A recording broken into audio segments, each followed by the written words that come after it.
स्वागत है आप सभी का एकलव्य एकेडमी कासगंज और एकलव्य पीसीएस के यूट्यूब चैनल पर। और जैसा कि देखिए यूपीएसआई का रिजल्ट डिक्लेयर हो चुका है, 3 दिन हो चुके हैं यूपीएसआई के रिजल्ट को आए हुए। और बहुत सारे लोगों का कहना है कि एक्सपेक्टेशंस के बियॉन्ड जो है वो कट ऑफ्स आई हैं। देखिए सबसे पहले बात की जाए कि इसमें नेगेटिव मार्किंग नहीं थी। जो वैकेंसीज थी वो भी 9,000 थी, बहुत ज़्यादा ऐसा नहीं था कि 50-60 हज़ार के बल्क में वैकेंसीज थी। और अगर देखा जाए, देखिए नेगेटिव मार्किंग जब नहीं होती है तो कट ऑफ जो है वो हाई जाने के पूरे पूरे चांसेस रहते हैं। हाँ, कंपैरेटिवली अगर आप लास्ट ईयर की बात करें, जब लास्ट यूपीएसआई हुआ था, तो देखिए उसका कुछ रीजंस थे। सबसे पहले तो उसकी रीजनिंग इस वाले रीजनिंग से थोड़ा सा जो थी वो और मॉडरेट लेवल या डिफिकल्ट लेवल बोल सकते हैं। और दूसरा सबसे बड़ा रीजन था कि उस time first time sectional cut offs लगी थी यूपीएसआई में। और कोई भी चीज़ जब फर्स्ट टाइम होती है तो कहीं ना कहीं एक अंदर से डर होता है उसको अटेम्प्ट करने के लिए। इसलिए जो पिछली बार की कट ऑफ थी, हो सकता है कि वो एक अफेक्ट हो उस पर कि लास्ट टाइम के कट ऑफ्स कम थे। अगर हम इस बार की बात करें तो देखिए कट ऑफ जो है हम सब जानते हैं 300 प्लस गई है, जनरल की 287 गई है, ओबीसी की। और मेरे पास बहुत सारे ऐसे मैसेजेस आए हैं, इवन मेरे पढ़ाए हुए कुछ स्टूडेंट्स ऐसे हैं, और उनमें से एक स्टूडेंट जिसका आप मैसेज पढ़ ही रहे होंगे, थंबनेल पे भी है, कि 287.51 कट ऑफ गई है और उसके 287.50 जो मार्क्स हैं। तो बहुत ज़्यादा डिप्रेशन में और बहुत ज़्यादा परेशान है। ऑब्वियसली बात है कि इतने जब हम बहुत बहुत कम मार्जिन से किसी एग्ज़ाम में रहते हैं तो कहीं ना कहीं दुख होता है। लेकिन देखिए, दुख करने से या परेशान होने से चीज़ें सॉल्व नहीं होती हैं। आप अपनी कमियां देखिए कि ऐसा क्या रहा, कौन सी कमी रही कि जिस वजह से हम उतना स्कोर नहीं कर पाए जो हमसे, जितने भी देखिए 3.5 गुना अगर लोग लिए गए हैं, तो अगर हम बात करें तो लगभग लगभग 3.5 गुना लोगों की बात की जाए तो 31,000 प्लस लोग होंगे, ठीक है ना। अब 31,000 लोगों में हम अपनी जगह क्यों नहीं बना पाए, उसके कई रीजंस हो सकते हैं। देखिए बहुत सारी चीज़ें सुनने में आ रही हैं कि ऐसे स्टूडेंट्स के लिए हाँ ज़्यादा परेशानी है कि जो बोल रहे हैं कि जितनी कट ऑफ गई है उससे ज़्यादा उनके अटैम्प्ट थे, फिर भी उनका सिलेक्शन नहीं हुआ है। तो हाँ, यहाँ पे उंगली उठती है नॉर्मलाइजेशन मेथड पे, कि जो नॉर्मलाइजेशन के बाद मार्क्स दिए गए। यानी कि देखिए एक बात और है, जो बच्चा ये बता रहा है जिसके 287.50 मार्क्स हैं, ये उसके रॉ मार्क्स हैं। और जब नॉर्मलाइजेशन हुआ है तो उसका फिर नंबर क्यों नहीं आया है, क्योंकि अभी कोई भी रॉ मार्क्स या नॉर्मलाइज स्कोर नहीं बताया गया है। अभी केवल इतना बता दिया गया है कि ये कट ऑफ गई है। तो बहुत सारे डाउट्स हैं लोगों को कि अगर नॉर्मलाइजेशन हुआ है तो ये उसके रॉ मार्क्स हैं, है ना, तो उसका सिलेक्शन क्यों नहीं हुआ नॉर्मलाइजेशन में। कुछ कुछ तो इंक्रीजमेंट होना चाहिए था। इसका मतलब है कि कुछ स्टूडेंट्स के मार्क्स हो भी सकता है कि शिफ्ट के अकॉर्डिंग कम किए गए हों और किसी के ज़्यादा किए गए हों।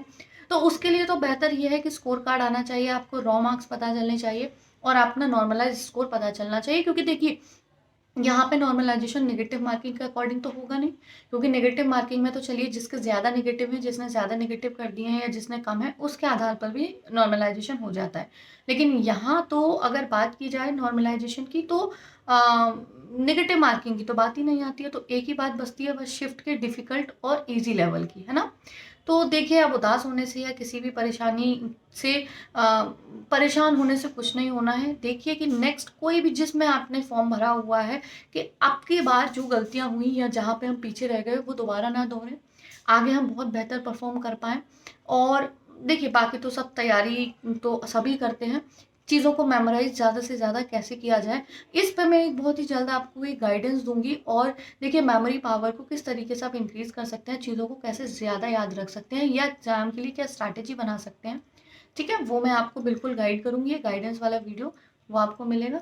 बाकी आप लोग परेशान ना होइए, नेक्स्ट पेपर के लिए तैयारी करिए। और हाँ, जिन लोगों को लगता है कि उनके कट ऑफ से भी ज़्यादा रॉ मार्क्स हैं, अटेम्प्ट हैं, उसके बाद भी उनका नहीं हुआ है, तो इसका मतलब है नॉर्मलाइजेशन प्रोसेस है, या और भी जो बातें हैं, जैसे कि कुछ लोगों का कहना है कि बहुत ऊपर लेवल पे धांधली हुई है, रिश्वत जो भी है ना। तो हम बिना सबूतों के आधार पर तो कुछ बात नहीं कर सकते हैं। तो सबसे पहले हमें उसके लिए अपने रॉ मार्क्स और नॉर्मलाइज स्कोर को जानना होगा। उसके लिए आप देखिए आरटीआई फाइल कर सकते हैं, ठीक है, उसका प्रोसेस देख सकते हैं और जानिए कि आपका स्कोर क्या है और क्यों आपका स्कोर कम हुआ। क्योंकि अगर आपका रॉ ही मान लीजिए 290 है और आप 287 पे ओबीसी में सेलेक्ट नहीं हुए हैं, तो ऑब्वियसली बात है, क्लियर कट है कि आपका जो स्कोर है वो कम हुआ है। अब वो क्यों हुआ है, उसका क्या रीज़न है, वो आप पहले अपना नॉर्मलाइज्ड और रॉ स्कोर देखने के बाद ही जान सकते हैं। तो बहुत सारी चीज़ें हैं। तो जिन लोगों के साथ ये वाली दिक्कत है, ठीक है, उनका परेशान होना जायज़ है कि उनका रॉ मार्क्स कहीं ना कहीं कट ऑफ से ज़्यादा है। लेकिन जिनका नहीं हुआ, जिनका रीज़न ली या पॉइंट से रह गया तो देखिए अभी तो कट ऑफ वैसे भी और ज़्यादा उठेगी, क्योंकि 3.5 गुना लोगों में से ऑब्वियस सी बात है पद उतने ही भरे जाएंगे जितने हैं 9,000 और प्लस, मैं भूल रही हूँ, 9,000 प्लस जितने भी पद हैं, ठीक है ना। तो उससे ज़्यादा तो किसी को नौकरी नहीं मिलने वाली है। तो अभी भी इसमें से भी जो पॉइंट 1 पॉइंट 2 से आगे पीछे हैं, ऑब्वियस सी बात है वो भी अभी डिसेलेक्ट होने हैं। तो आप पॉइंट्स से अगर रह गए हैं तो इस बात का दुख ना मना के आगे के एग्जाम्स की तैयारी करिए और उसमें इतना बेहतर परफॉर्म करिए कि आपको ये जो पछतावा है नेक्स्ट टाइम किसी एग्जाम में करने की ज़रूरत ही ना पड़े, ठीक है।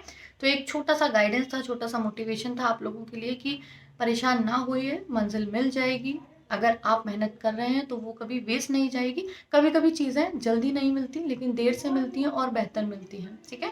तो बी पॉजिटिव, स्टे काम और नेक्स्ट एग्जाम में और बेहतर और एकदम बिल्कुल बहुत ही बेहतर तरीके से परफॉर्म करिए और नेक्स्ट एग्जाम में अपनी जगह बनाइए और इतनी कट ऑफ से इतना आगे स्कोर लेके आइए कि आपको कट ऑफ के आसपास कितनी मेरिट आगे बढ़ेगी इन सब की टेंशन ही खत्म हो जाए, ठीक है।